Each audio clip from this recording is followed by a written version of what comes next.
Very good morning to my dear students.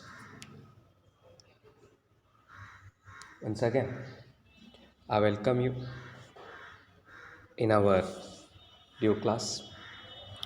Today, yesterday I have sent you some activities based on the first lesson. Onto the summit, we reach the top.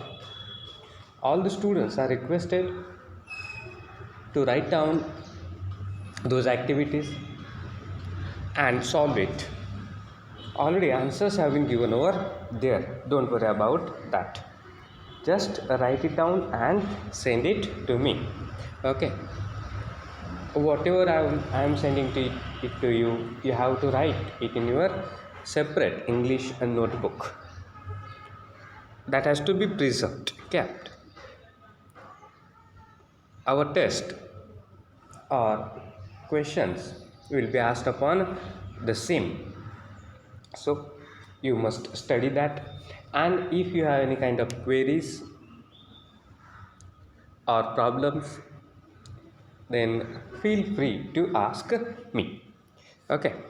Now today we will discuss about our question paper pattern. Now see,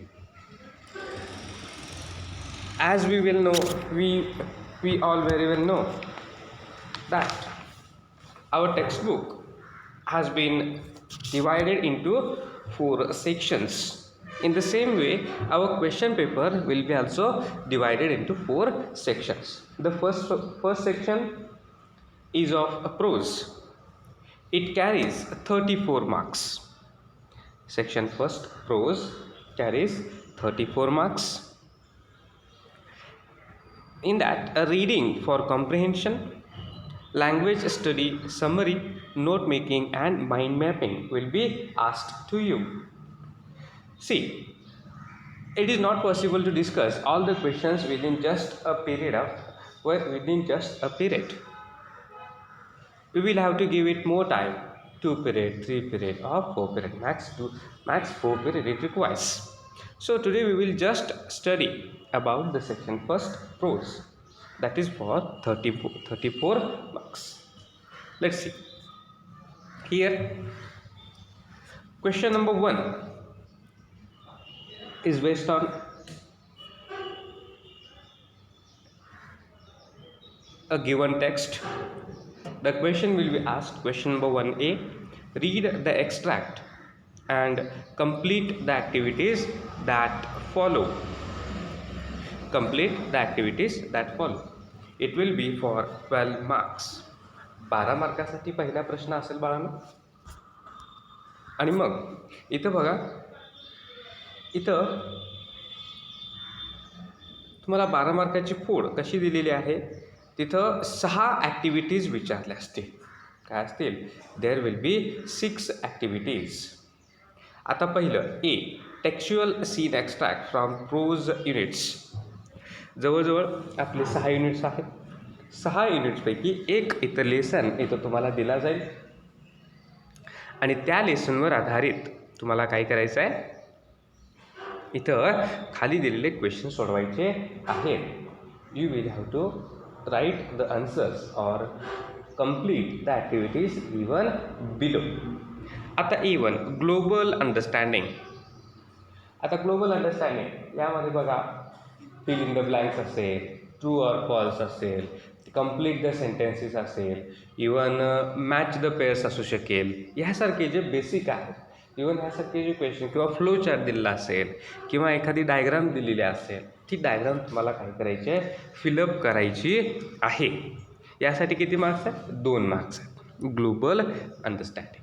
In the same way, complex factual, this question also carries 2 marks. Interpretation, inference or analysis. आता ह्या क्वेश्चनमध्ये बघा, तुम्हाला काय करायचं आहे, give reasons असं सांगितलं जाईल किंवा अशा प्रकारचा क्वेश्चन तुम्हाला इथं विचारला जाऊ शकतो. ठीक आहे. मग याच्याविषयी आपण जसं आपण लेसन बघू. आता काल तुम्हाला ॲक्टिव्हिटी दिलेली आहे, त्यातले जर तुम्ही क्वेश्चन्स पाहिला तर तुम्हाला एक प्रकारची आयडिया येईल. अजून आपल्याला डिटेलमध्ये बोलायचं आहे. We are going, but Till today, I'm just want to clear the pattern of question paper to you. So don't worry about it. Just I will send it all the pictures to you. Okay. So try to understand the questions. A3, interpretation, inference or analysis. A4, personal response. This you are familiar with this question. Here you have to give your opinion, you have to express yourself, you have to express your ideas or anything. And then A5, language study. 2 sentences on textual grammar for 2 marks. आता इथं ग्रामरचे वाक्य तुम्हाला दिलेले असतील. ह्या ग्रामरमध्ये बघा, the sentences may be based upon the given text. जो दिलेला तुम्हाला टेक्स्ट आहे त्या टेक्स्टवरती आधारित काय असणार आहेत, हे क्वेश्चन्स असणार आहेत आणि ते क्वेश्चन तुम्हाला काय करायचे आहे, सोडवायचे आहे. मग यामध्ये बघा कदाचित तुम्हाला टेन्सवरती असेल किंवा rewrite the sentence beginning with असा असेल. बिगिनिंग विथ म्हणजे ॲक्टिव्हचं पॅसिव्ह करा किंवा पॅसिव्हचं ॲक्टिव्ह करा असं असू शकेल, किंवा WF क्वेश्चन असेल, किंवा त्यामध्ये अंडरलाईन दिलेला एक शब्द असू शकते. We will discuss upon that. And A6 that is vocabulary. आता व्होकॅब्युलरीमध्ये बघा इथं तुम्हाला काय दिलेलं असेल, इथं तुम्हाला काही प्रश्न इथं शब्द दिले असतील, मग त्याचं सिनॉनिम्ससुद्धा म्हणतील, ऑपोजिट्स लिहा म्हणतील, किंवा दिलेल्या पॅसेजमधून त्या शब्दाचं मिनिंग शोधा असं तुम्हाला इथं सांगितले असेल. In this way you will be asked question number 1A for 12 marks. But त्यानंतर B, language study. Language study भाषा अभ्यास. यामध्ये बघा इथं काय असणार आहे, नॉन टेक्स्च्युअल ग्रामर असेल. यामध्ये डू ॲज डायरेक्टेड असेल और transformation of sentences for 3 marks. 3 मार्काला विचारलं जाईल. त्यामध्ये तुम्हाला डायरेक्शन दिले किंवा त्याच्यामध्ये रिपोर्टेड स्पीच विचारला जाऊ शकतो किंवा आर्टिकल विचारले जाऊ शकतात, प्रेपोजिशन विचारले जाऊ शकतील. आणि स्पॉट द एरर, खाली काही वाक्य दिले जातात आणि त्या वाक्यातली चूक तुम्ही शोधायची आहे. अशा प्रकारचा काय आहे question number 1 carries total 16 marks. ठीक आहे.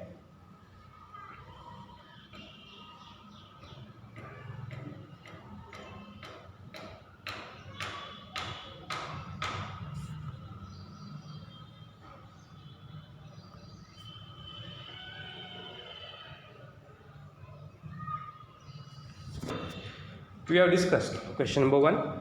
Let's see what is question number 2A. Read the extract and complete the activities that follow for 12 marks. आता क्वेश्चन नंबर 1 मध्ये काय असतं बघा, जे तुम्हाला 6 लेसन्स दिलेत त्या 6 लेसनपैकी एक लेसन इथं विचारला जाऊ शकेल. म्हणजेच you have to study all the lessons. There is no options. Maybe due to the COVID-19, the board will provide some options for you, but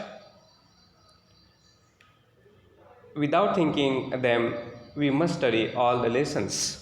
Now let's study question number 2A. It is also the same question, but here you have to consider that this is a non-textual passage. हा paragraph कुठून असणार आहे, तुम्हाला जे दिलेले 6 lessons आहेत त्या 6 लेसन्सपैकी एक नसणार आहे. काय म्हणते मी, नसणार आहे. म्हणजेच हा पुस्तकाबाहेरचा एखादा पॅसेज दिला जाईल आणि मग तुम्हाला तो सोडवायचा आहे. Questions will be the same. A non textual unseen extract from prose. Unseen म्हणजे तुम्ही न अभ्यासलेला. तुम्ही अभ्यासलेला सी, अनसीन न अभ्यासलेला.